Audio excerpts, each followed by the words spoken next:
My wife's best friend convinced her I was cheating. It spiraled into violence, false accusations, and a fight for my baby's safety. My wife Katie and I had our daughter last December.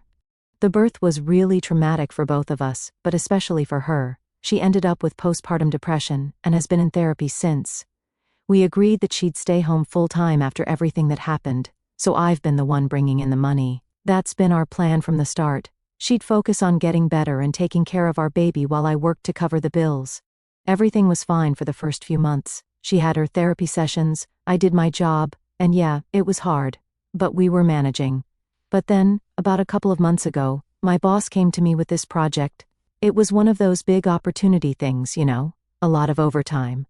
But it would be great for my career and also a nice financial bump for us. I talked to Katie about it, explained that it'd be intense for about 4 weeks, and she was totally on board. We figured her mom and her best friend, Molly, could help with the baby while I focused on work. Now, Molly's been Katie's best friend forever. She's a stay-at-home mom too, with 2 little kids, so it made sense for her to come over and help out during the day. At first it was going great. Katie seemed a little more relaxed. Molly was good with the baby, and I felt like we had a solid support system going on. But as the project stretched on, things started to feel off. It was during the 3rd week that I first noticed something weird. Katie was colder with me. I'd come home after a long day, and instead of a normal conversation, she'd just give me these short answers or act distant. At first I thought she was just tired. I mean, she's dealing with a lot, right? But then I noticed that Molly was hanging around more and more, staying later in the evenings, like way after dinner time when she'd usually have gone home to her own kids. So, one night, I get home, and Molly's there again. It's late, probably around 9 or 10, and instead of heading to bed, she's sitting on the couch with Katie. I say a quick hello and go straight to check on our daughter, like I always do. But as I'm walking down the hall, I hear Molly say something like, "See? He doesn't even stop to greet you first." Definitely a sign. A sign? A sign of what? I turn around feeling pretty confused, and ask her what she's talking about. And that's when it hits the fan.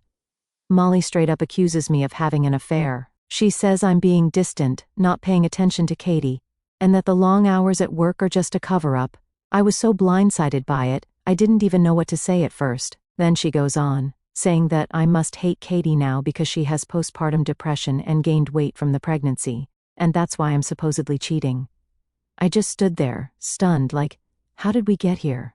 I turned to Katie, thinking she'd laugh it off or tell Molly to stop being ridiculous. But instead, Katie starts crying. Not just a few tears, full-on sobbing. Molly's standing there, arms crossed, looking all self-righteous, and then she demands to see my phone. She said that if I wasn't hiding anything, I should have no problem handing it over. I refused, of course. It's my phone, and I'm not about to let her go through it like I'm some criminal. But then Katie looks up at me with these sad, tired eyes and quietly asks if she can see it. At that moment, something broke inside me. I can't even explain it, but the fact that she thought I could actually be cheating on her after everything we've been through just wrecked me. I'd been working so hard for us, for her and our daughter, and now she's sitting there thinking I've been sneaking around behind her back. But I loved her, and I wanted to prove her wrong, so I handed her my phone. She goes through it, looking for anything suspicious, and guess what? Nothing. There's no affair, no secret messages, no hidden apps, just my work emails, texts, and a bunch of dumb memes from my buddies. Molly doesn't back down though. She starts yelling about how I must have deleted the evidence. Like, seriously? That's when our daughter woke up from all the noise, and I lost it. I told Molly to get out of our house. I was done with her. She was causing more harm than good, and I wasn't going to let her keep stirring up this drama. Molly storms out, and I'm left with Katie, who's still crying on the couch. I wanted to comfort her, but I was so mad and hurt that I couldn't even think straight. Once I got our daughter back to sleep, I sat down next to Katie and tried to talk to her. I asked her why she didn't just come to me if she was worried. Why did she listen to Molly over me? She didn't have a real answer. She said she's been scared ever since I started working more, and that Molly kept telling her that the extra hours, the overtime, were all signs of an affair. I reminded her that we talked about the project before I even accepted it. We knew it would be intense, but it was supposed to be a good thing for us, not something that tear us apart. She finally said she was sorry, that she shouldn't have doubted me. She even apologized for going through my phone. But the damage was already done, you know? Like, even though she said she believed me, the fact that she thought I was capable of cheating just didn't sit right with me. Over the next few days, things were tense. Katie seemed like she was trying to make up for what happened, but I could still feel that cold distance between us. It wasn't the same, and I couldn't stop thinking about how Molly had been planting all these ideas in her head. It wasn't fair. I thought we were supposed to be a team, but it felt like Molly was pulling her away from me. That's when I decided I needed to step back from work. The project was almost over, and I didn't want to give Katie any more reasons to doubt me. I wanted to spend more time with her and our daughter to show her that I was still here, still committed to our family. But deep down, I couldn't shake the feeling that things would never go back to the way they were. And that was just the beginning. A few days after the whole Molly thing blew up, I thought things were getting back to normal. Katie was still acting a little off, but she wasn't crying or accusing me anymore, so I figured we were slowly moving past it. I even started scaling back on my work hours to be home more. It wasn't easy, but I wanted to prove to Katie that she could trust me. I thought that'd be enough. Boy, was I wrong.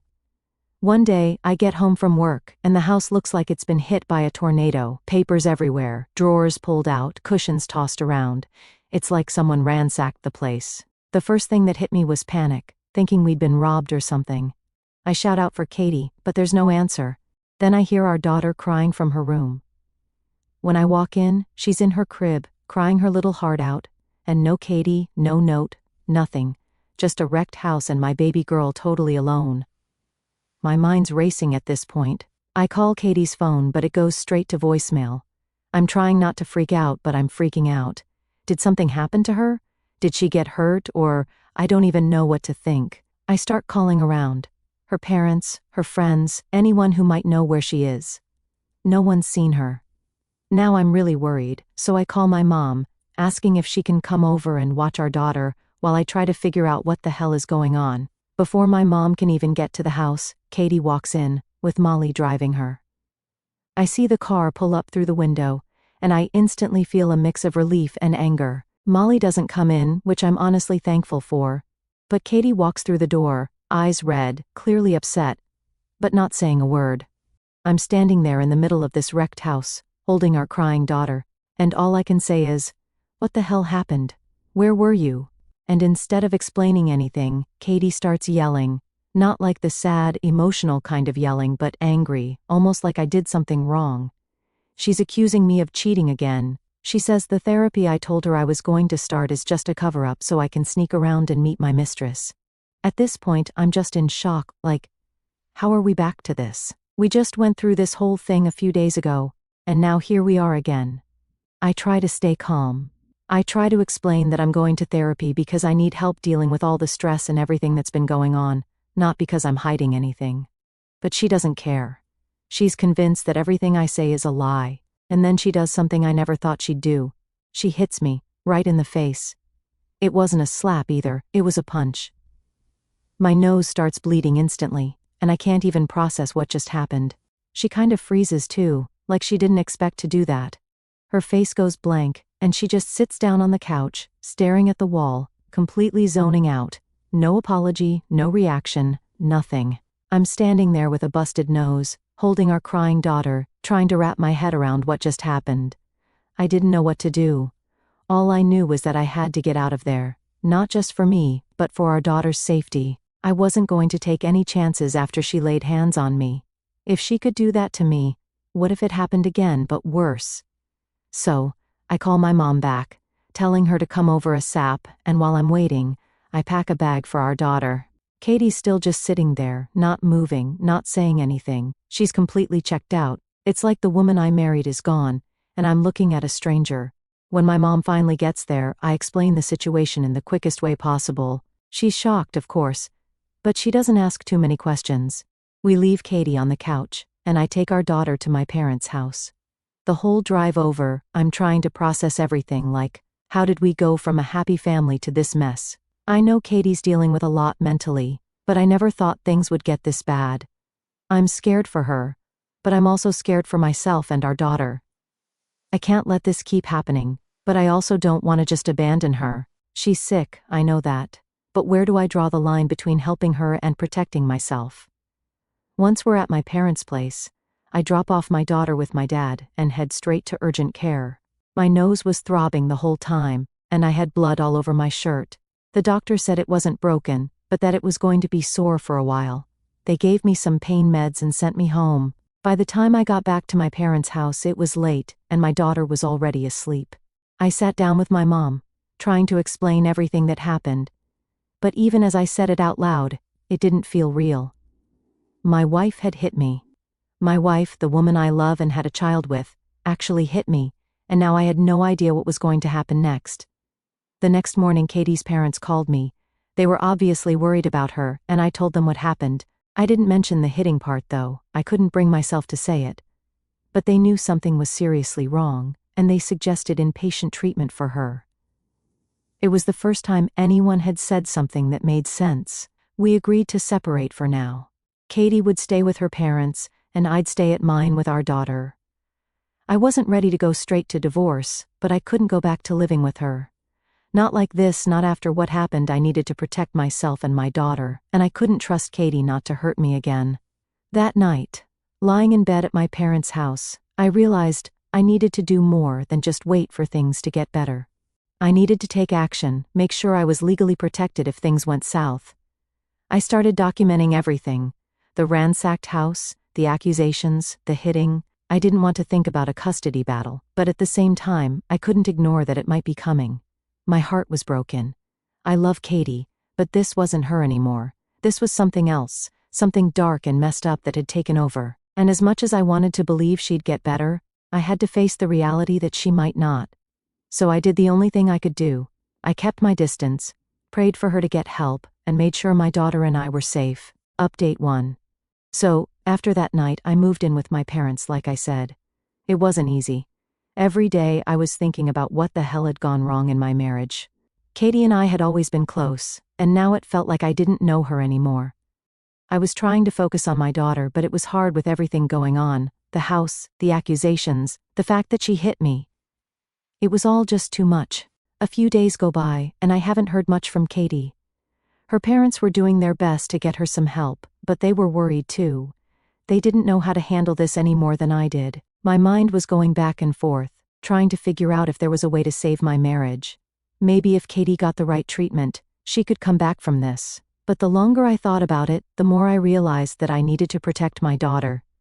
That had to be my priority. One night, maybe 4 or 5 days after I moved out, I'm just sitting at my parents' house, playing with my daughter, when I get a call from Katie's dad. He says Katie's been asking to see our daughter. They were trying to get her into inpatient treatment, but she was refusing. Apparently, she was insisting that she could still be a good mom and that this was all my fault. I didn't know what to say to that. Part of me wanted to let her see our daughter, but another part of me was terrified. I mean, she left her alone before, and she hit me. I wasn't sure if it was safe. Katie's dad told me that she wasn't doing well, and he was worried about her mental health. He asked if maybe she could see our daughter with him and Katie's mom supervising. I agreed, but only if it was in a controlled environment. I wasn't going to let her be alone with our baby, not after everything that had happened. So, we set up a visit at her parents' house. The whole drive over I had this sinking feeling in my stomach. I didn't know what to expect. When I got there, Katie was sitting in the living room looking, well, she looked bad. Her hair was a mess, her eyes were swollen like she'd been crying for days, and she was just staring at the floor. She didn't even look up when I came in with our daughter. Katie's mom tried to make things feel normal, like it was just a regular visit, but it was so awkward. I sat on the other side of the room, holding our daughter, while Katie's parents tried to get her to talk.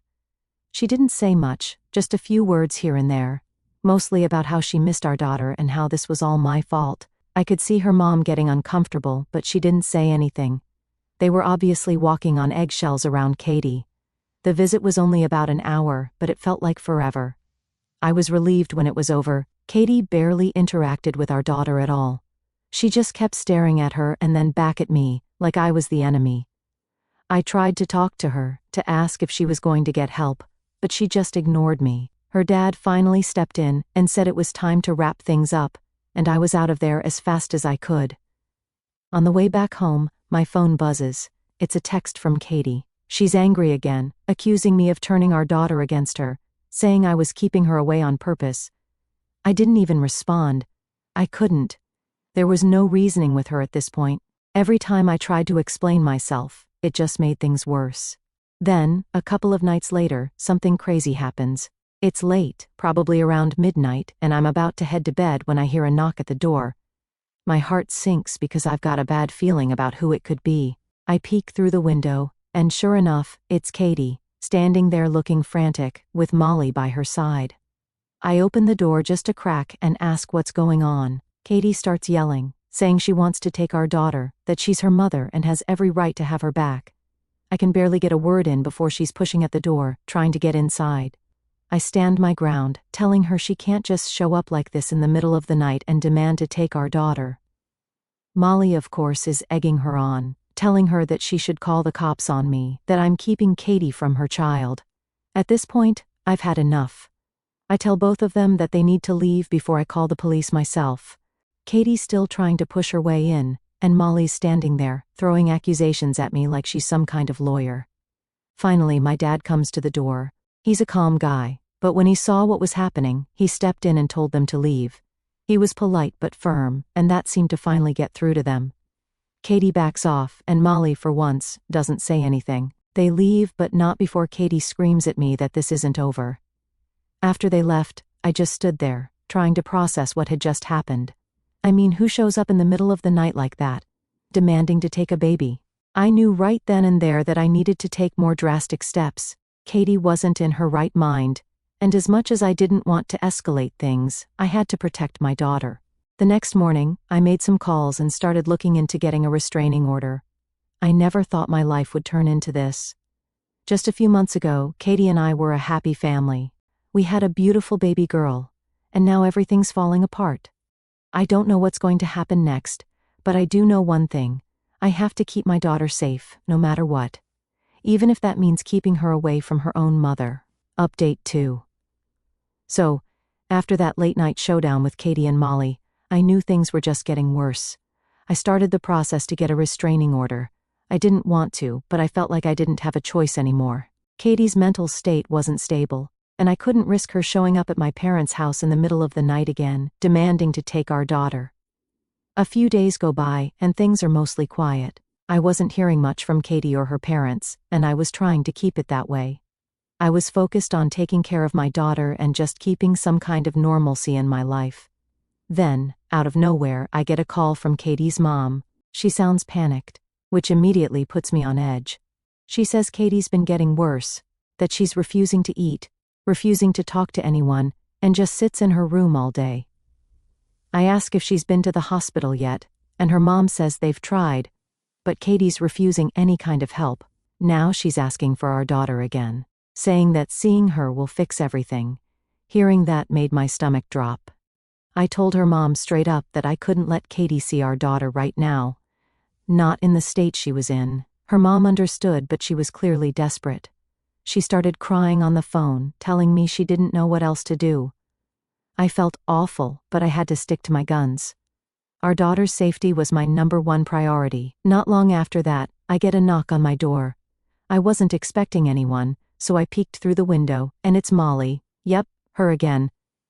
She's standing there with this smug look on her face, like she knows something I don't. I open the door just enough to talk, but don't invite her in. I wasn't in the mood for whatever game she was playing. Before I can even say anything, she starts talking. She says Katie's been telling her all about how I'm keeping her baby from her, and that she's going to take action if I don't let her see our daughter soon. I tell Molly that Katie isn't well right now, and that it's not safe for our daughter to be around her. Molly smirks and says, "You know, she's still her mother, and a mother has rights. You don't want this to go to court, do you?" I was so pissed off at this point, but I kept my cool. I told her that Katie's mental health is the main concern, and that's why I can't let her see our daughter until she gets help. Molly gives me this nasty grin and says, "Maybe it's you who needs help. I bet a judge would love to hear about how you've been handling things." That's when I shut the door in her face. I wasn't going to entertain her manipulations anymore. I knew Molly was just trying to get under my skin, and I wasn't falling for it. But I couldn't shake the feeling that she wasn't bluffing about going to court. A few days later, I get another call, but this time it's from Katie herself. Her voice is shaky, and she's crying. She says she's sorry for everything, that she knows she's been acting crazy, and she just wants to make things right. I'll be honest. Part of me wanted to believe her. I wanted to believe that she was finally realizing she needed help, and that we could fix things. But deep down, I didn't trust it. The way things had escalated, it just didn't seem like something she'd come to on her own. It felt like another manipulation. Still, I told her I was glad she was apologizing, and asked if she was ready to go to the hospital. That's when the conversation flipped. She started crying harder and saying she didn't need a hospital, she just needed our daughter, that our daughter would make everything better. She even said that once she had her back, I could move back in, and we could be a family again. It was like everything came crashing down in that moment. I realized she didn't want help, she just wanted to control the situation, and our daughter was her way of doing that. I told her I couldn't let her see our daughter right now and that she needed professional help. And then she lost it. She started screaming at me over the phone, saying I was stealing her child, that I was turning everyone against her, and that I was a terrible father. I tried to calm her down, but it was useless. She was completely out of control. I hung up the phone, feeling a mix of anger, sadness, and just plain exhaustion. How did it get this bad? How did we go from a happy family to this disaster? The next day, I got a call from Katie's dad. He told me they were finally taking her to the hospital. Apparently, after that phone call with me, she had another breakdown, and they had no choice but to admit her. I didn't know if I should feel relieved or guilty. I didn't want her to suffer, but I knew this was the only way she'd get better. A few days passed and things were quiet again. Katie was in the hospital, getting the help she needed. I was finally starting to feel like maybe things were going to settle down. Maybe we could all heal from this. But then, just when I thought things were calming down, I got hit with something I didn't expect at all. Katie's parents called me again. But this time it wasn't to give me an update on her condition. It was to tell me that Molly had filed a restraining order against me. I couldn't believe it. After everything she'd done, manipulating Katie, trying to break up our family, now she was turning the tables and making me the villain. Apparently, Molly claimed I had been emotionally abusive toward Katie, and that I was a danger to both Katie and our daughter. It was all complete garbage, but the fact that she'd gone to this length was insane to me. I didn't know what she hoped to gain from it, but it was clear she wasn't done messing with my life. Now I'm not only dealing with my wife's mental health crisis, but I'm also fighting off false accusations from her manipulative best friend. It feels like everything's spiraling out of control, and I don't know what's coming next. Update 3. So, after the whole restraining order thing from Molly, I was honestly in shock. I couldn't believe she'd stooped that low. I mean, I was the one trying to keep everything together while my wife was going through her mental health crisis, and now I'm the one getting accused of being emotionally abusive?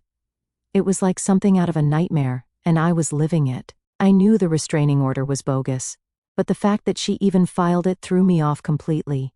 I had to lawyer up and fight it, which was just another thing to add to the list of crap I was already dealing with. I spent days preparing with my lawyer, gathering evidence to show the court that Molly was the one manipulating Katie, not me. I had texts, emails, everything. But still, I couldn't shake this feeling of dread. What if they believed her? What if this whole thing turned against me? Anyway, the court date came up pretty fast. I walked into that courtroom feeling like I was on trial for something I didn't even do. Molly was there, all smug, like she had already won. Katie's parents were there too, sitting behind her, which hurt even more. I knew they were struggling with everything that had happened, but seeing them take Molly's side, that stung. The judge starts off by letting Molly talk. She goes into this whole dramatic story about how I've been emotionally abusive to Katie, how I've isolated her from her friends, aka Molly, and how I'm keeping her daughter away from her. It was ridiculous, but she said it with such confidence that I could see a couple of people in the courtroom buying into it. I sat there, grinding my teeth, trying to keep my cool.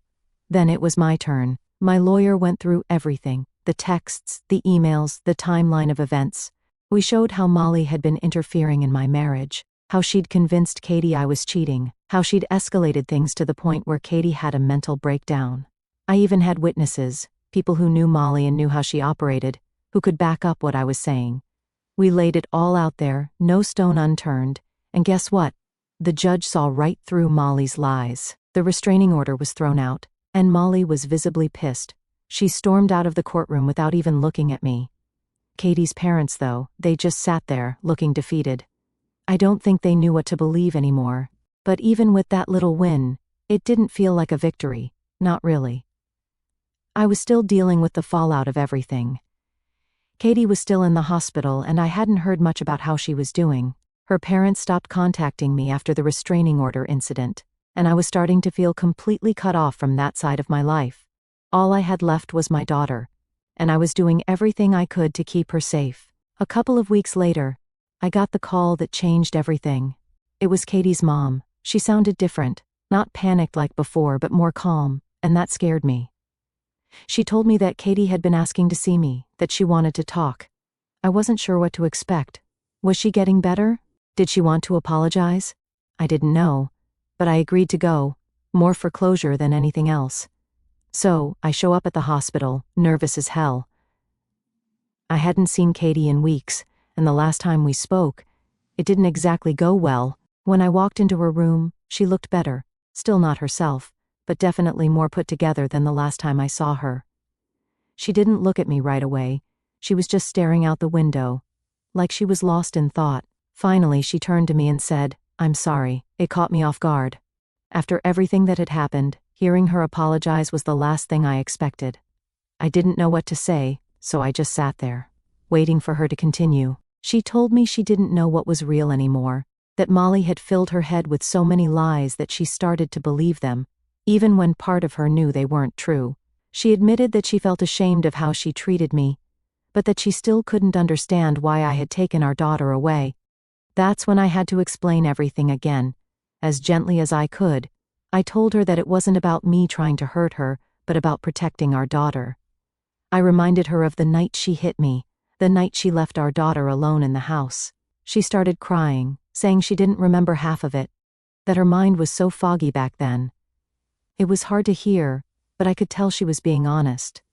Then she said something that really hit me. "I don't think I can be a mom right now." It was like a punch to the gut, but at the same time, it was a relief. For so long I'd been holding on to the idea that we could fix this, that Katie could get better, and we'd go back to being a family.